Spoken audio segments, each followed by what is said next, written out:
Hello students, हम पढ़ रहे थे एक्टिव एंड पैसिव वॉइस और फर्स्ट वाला जो टेंस के अकॉर्डिंग चेंजेस था एक्टिव से पैसिव के अंदर वो हम पढ़ चुके थे। प्रेजेंट सिंपल टेंस के हम चेंजेस पढ़ चुके थे। आज हम पढ़ेंगे प्रेजेंट कंटिन्यूस टेंस के चेंजेस को, कि जब प्रेजेंट कंटिन्यूस टेंस एक्टिव में दिया हुआ है तो उसको पैसिव में कैसे बदलना है। किसी भी प्रेजेंट कंटिन्यूस टेंस का एक्टिव वॉइस के अंदर सेंटेंस होगा सब्जेक्ट प्लस इज़एमआर प्लस वर्ब की फर्स्ट फॉर्म के साथ आईएनजी प्लस ऑब्जेक्ट। ये कोई भी प्रेजेंट कंटिन्यूस टेंस हो उसके अंदर उसका स्ट्रक्चर जो एक्टिव वॉइस का होता है वो ये होता है। अब इसको हम पैसिव में बदलेंगे तो पैसिव में बदलने के लिए सबसे पहले ऑब्जेक्ट को आगे लाना है, तो ऑब्जेक्ट को सब्जेक्ट की जगह लिखना है। उसके बाद जो हमारी हेल्पिंग वर्ब है इसको लिखना है और हेल्पिंग वर्ब के बाद बी की कंटिन्यूअस फॉर्म बीइंग का यूज़ करना है। उस बीइंग के बाद वर्ब की थर्ड फॉर्म को लगाना है और वर्ब की थर्ड फॉर्म के बाद बाय का यूज़ हमें करना है और बाय के यूज़ के बाद जो हमारा सब्जेक्ट होता है उसको ऑब्जेक्ट की जगह लिख देना है। तो ये होता है प्रेजेंट कंटिन्यूअस टेंस का चेंजेस। सब्जेक्ट इज़एमआर, वर्ब की फर्स्ट फॉर्म आईएनजी और ऑब्जेक्ट होता है, जिसको पैसिव में अगर हम बदलते हैं तो ये ऑब्जेक्ट सब्जेक्ट की जगह लिखाता है। हेल्पिंग वर्ब ऐसी कैसी आती है, इसके साथ बी की कंटिन्यूअस फॉर्म बीइंग का यूज़ होता है और वर्ब की थर्ड फॉर्म फर्स्ट फॉर्म में बदल जाती है। मतलब जो वर्ब की फर्स्ट फॉर्म दी हुई होगी वो थर्ड फॉर्म में बदल जाएगी और बाय का यूज़ करेंगे और बाय के बाद जो सब्जेक्ट होता है उसको ऑब्जेक्ट की जगह लिख देंगे। तो ये था प्रेजेंट कंटिन्यूअस टेंस का स्ट्रक्चर। अब हम देखते हैं इसके एग्जाम्पल को। कुछ एग्जाम्पल यहाँ पर दिए हुए हैं। He is milking the cows. इसके अंदर देखो ही क्या है, सब्जेक्ट है, इज़ हेल्पिंग वर्ब है, ये मेन वर्ब है जिसके साथ आईएनजी लगा हुआ है और द काउस ऑब्जेक्ट है। तो सबसे पहले क्या करना है, ऑब्जेक्ट को आगे लिखना है, तो द काउस, ठीक है। इसके बाद हेल्पिंग वर्ब का यूज़ करना है। द काउस बहुवचन है, प्लूरल है, प्लूरल के लिए आर लगेगा, ठीक है। आर के बाद बीइंग का यूज़ करना है और वर्ब की थर्ड फॉर्म मिल्क्ड का यूज़ करना है।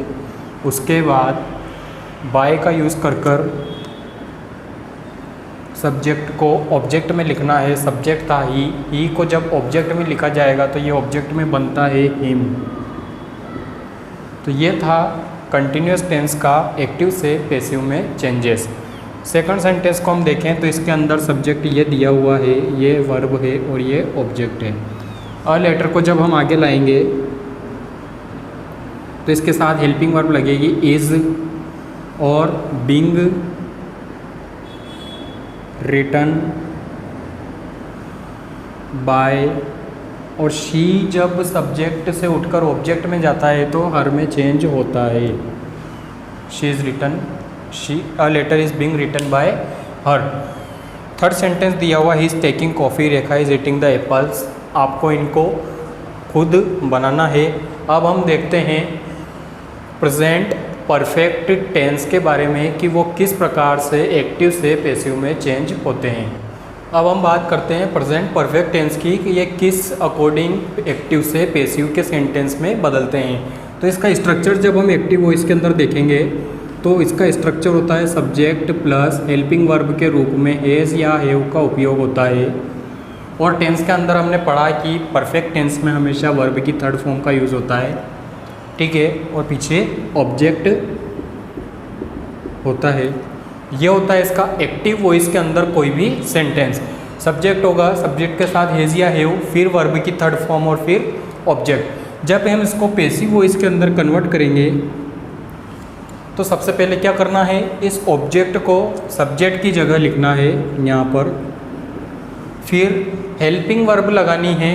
हेल्पिंग वर्ब इसकी होती है हैज़ या हैव और इसके साथ बी की थर्ड फॉर्म बीन का यूज़ किया जाता है। और बीन की थर्ड फॉर्म के बाद मेन वर्ब की थर्ड फॉर्म का यूज़ हमें करना है। और मेन वर्ब की थर्ड फॉर्म के बाद हमेशा पेसिव के अंदर जब हम बदलते हैं तो बाय का यूज़ होता है। और बाय के बाद जो सब्जेक्ट हमारा होता है उसे ऑब्जेक्ट की जगह लिखना होता है। तो ये होता है इसका पेसिव वॉइस एक्टिव से पेसिव प्रेजेंट परफेक्ट टेंस का। प्रेजेंट परफेक्ट टेंस की हेल्पिंग वर्ब होती है हैव और मेन वर्ब की थर्ड फॉर्म का यूज़ एक्टिव वॉइस के अंदर किया जाता है। और जब हम इसका पेसिव के बात करेंगे, पेसिव को बनाएंगे, तो जो ऑब्जेक्ट होगा वो सब्जेक्ट की जगह आएगा, हैज़ या हैव ऐसा कैसा रहेगा। इसके साथ बी की थर्ड फॉर्म का यूज़ होता है जो बीन होती है। उसके बाद वर्ब की थर्ड फॉर्म के बाद बाय का यूज़ होता है और फिर सब्जेक्ट का यूज़ होता है। ये होते हैं इसके एक्टिव से पेसिव में बदलने के रूल। अब हम देखते हैं इसके एग्जाम्पल्स के बारे में। फर्स्ट एग्जाम्पल हम देखते हैं, ही हैज़ टेकन कॉफ़ी।